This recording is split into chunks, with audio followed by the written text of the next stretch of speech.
Hi friends, అందరూ ఎలా ఉన్నారు? బాగున్నారా? ఈరోజు మా తులసి కోటకి పెయింటింగ్ వేసుకున్నాను. మీకు కూడా చూపిద్దామని ఇలా వీడియో పెట్టి చూపిస్తున్నాను.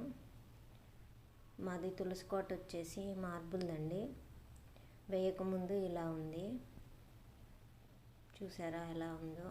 నేను పసుపు రాసి బొట్లు పెడుతూ ఉండేదాన్ని కదా, అవి అలాగా ఉండిపోయాయి. కడిగినా కూడా అది పోవట్లేదు. అందుకని ఎప్పుడు ఇలా పసుపు రాసి బొట్లు పెట్టాలంటే చాలా టైం పడుతుంది. అందుకోసం ఇలా పెయింటింగ్ వేసుకుంటే చాలా రోజుల వరకు బాగుంటుంది కదా అని చెప్పి నాకు ఐడియా వచ్చి ఇలా పెయింటింగ్ వేసుకున్నాను. మొన్న జాడీలకు వేయగా కొన్ని మిగిలినాయండి పెయింటింగ్స్, వాటితోనే వేద్దామని ఇలా వేస్తున్నాను. ఫస్ట్ ఇలా తులసి కోట కింద ఒక బండ పెట్టుకున్నాను, అది కూడా మార్బుల్ బండేనండి. దానికి మొత్తం ఇలా ఎల్లో వేసుకున్నాను. ఫస్ట్ కోటింగ్ వేశాను, మళ్ళీ రెండో కోటింగ్ కూడా వేశాను. ఇక్కడ ఇప్పుడు శంకు చక్ర నామాలు వేయాలి కదా, అందుకోసం అని చెప్పి ఇలా ఒక పుల్ల తీసుకొని, చీపురు పుల్ల లాంటిది ఒకటి తీసుకొని లైట్గా అలా డ్రా చేసుకున్నాను. పెయింటింగ్ వేసుకోవడానికి ఈజీగా ఉంటుందని చెప్పి అలా లైట్గా డ్రా చేసి పెట్టుకున్నాను. అంటే తడి మీదే, తడిగా ఉన్నప్పుడే అలా పెట్టుకున్నానండి. తడి లేకపోతే మనకి ఇలా డ్రా చేసుకోవటానికి రాదని చెప్పి తడి మీదే ఇలా పెట్టుకున్నాను. తర్వాత రోజు ఆ రోజు ఇలా డ్రా చేసుకొని వదిలేశాను. తర్వాత రోజు ఆ నెక్స్ట్ డే తర్వాత వీటన్నిటికీ మళ్ళీ కలర్స్ వేసుకున్నానండి. మొత్తం కలర్స్ ఫిల్ చేశాను. ఇది మార్బుల్ తులసి కోట కాబట్టి నేను మొత్తం పెయింటింగ్ వేయట్లేదండి, కొంచెమే వేసుకుంటున్నాను. అంటే నేను ఇంతకుముందు ఎప్పుడైనా పసుపు రాసి బొట్లు పెడుతూ ఉంటాను కదా, ఆ ప్లేస్లో మాత్రమే ఇలా పెయింటింగ్ వేసుకుంటున్నాను. మిగతాదంతా మామూలుగా అలాగే న్యాచురల్గా ఉండేటట్లు చేసుకున్నాను. మట్టి తులసి కోట అయితే మొత్తం కలర్ వేసుకుంటే చాలా బాగుంటుంది చూడటానికి. కానీ ఇది మార్బుల్ కాటన నేను పసుపు రాసి ఇలా బొట్లు పెడితే ఎక్కువ టైం తీసుకుంటుందని చెప్పి ఇలా అంతవరకే పెయింటింగ్ వేసుకున్నానండి. ఇలా ఓంకారము, స్వస్తిక్కు, అలాగే మధ్యలో వచ్చేసి తామర పువ్వు వేసుకున్నాను. దీనికి రెడ్ కలర్ వేస్తున్నాను. రెడ్ అయితే బాగుంటుంది ఎల్లో మీద అని చెప్పి ఇలా రెడ్ కలర్ వేస్తున్నాను. టైం చాలా తక్కువే పట్టిందండి. అంటే ఫస్ట్ రోజు నేనంతా డబల్ కోటింగ్ వేసుకొని ఉంచేసుకున్నాను కదా, తర్వాత నెక్స్ట్ డే వచ్చేసి ముందు రోజు డ్రా చేసి పెట్టుకున్న దానికి ఇలా పెయింటింగ్ వేసుకున్నాను.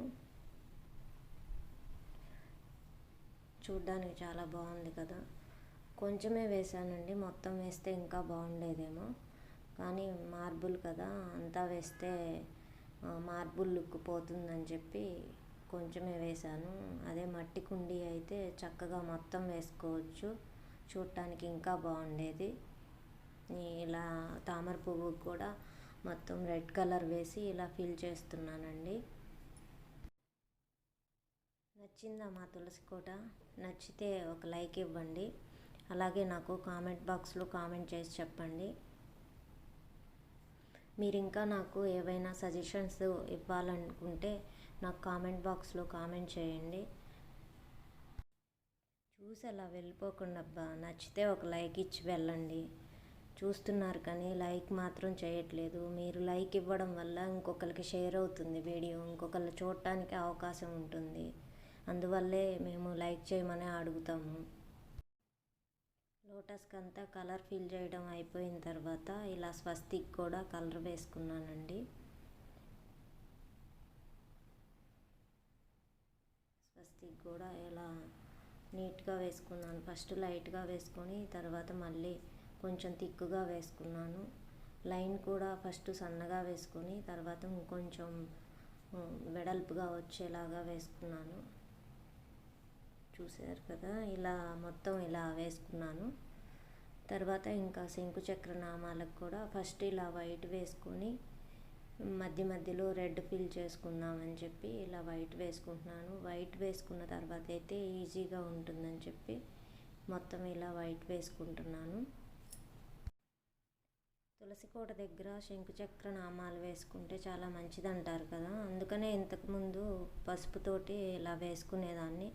కానీ నాకు అలా వేయడం 2 hours పడుతుందండి, చాలా టైం అవుతుంది. పండగ వస్తుందంటేనే భయం వేస్తుంది అలా వేయాలంటే. అందుకని ఇలా వేసుకుంటే చాలా రోజుల వరకు చాలా నీట్గా ఉంటుంది కదా, చూడటానికి కూడా చాలా బాగుంటుంది. ఆ పసుపు రాసి బొట్లు పెట్టినా కూడా వెంటనే 3-4 రోజులకి మళ్ళీ బాగోట్లేదు కదా, ఇలా అయితే చాలా రోజులు ఉంటుందిలే అని చెప్పి నేను ఇలా వేయాలనుకున్నాను. అది కాకుండా మొన్న వేసిన పెయింటింగ్స్ కూడా కొన్ని మిగిలిపోయాయి కదా, వేసుకుందాంలే చూడటానికి బాగుంటుందని చెప్పి ఇలా వేసుకున్నానండి. కానీ వేసిన తర్వాత అయితే నాకు చాలా బాగా అనిపించింది చూడటానికి. మీకు కూడా ఎలా ఉందో ఒకసారి కామెంట్ బాక్స్లో కామెంట్ చేసి చెప్పండి. నచ్చితే మాత్రం ఒక లైక్ ఇవ్వండి, మర్చిపోకండి. ఈ శంకుచక్ర నామాలు నేను ఎప్పుడూ వేస్తుంటాను కనుక నాకు పెయింటింగ్తో వేయడం కూడా చాలా ఈజీగానే ఉందండి, పెద్ద కష్టమేమీ అనిపించలేదు. చాలా ఈజీగానే వేసుకున్నాను. ఇప్పుడు శంకు వేస్తున్నాను. ఇందాక చక్రం వేశాను, నామం వేసుకున్నాను. ఇప్పుడు వీటన్నిటికీ మళ్ళీ రెడ్ కలరు ఫిల్ చేసుకోవాలి. ఇక్కడ చూపిస్తున్నాను కదా, ఇలా రెడ్ కలర్ ఫిల్ చేసుకున్నాను. చూస్తున్నారు కదా, ఇలా మొత్తం ఇలా ఫిల్ చేసుకున్నానండి. ఇంకా నెక్స్ట్ బొట్లు పెట్టుకోవాలండి వీటికి. అందుకు గాను ఇక్కడ నేను ఒక షర్టు బటన్ తీసుకొని ఇలా క్లాత్లో పెట్టుకొని దీనికి ఒక దారం కట్టేసుకుంటాను, ఇది బయటికి రాకుండా. దీన్ని ఇప్పుడు నేను పెయింటింగ్లో ముంచేసి బొట్లు పెట్టుకుంటానండి. దీంతో పెట్టుకుంటే చాలా రౌండ్గా వస్తాయని చెప్పి నేను ఇలా ట్రై చేశాను. ఇలా పెయింటింగ్లో ఇలా ముంచేసుకొని ఇక్కడ ఇలా పెట్టేసుకోవచ్చు. ఫస్ట్ వైట్ పెట్టుకుంటున్నాను, తర్వాత రెడ్ పెట్టుకున్నానండి. ఇలా పెట్టుకుంటే చాలా రౌండ్గా వస్తాయి. చూశారు కదా, ఇలా పెట్టేసుకున్నాను మొత్తం.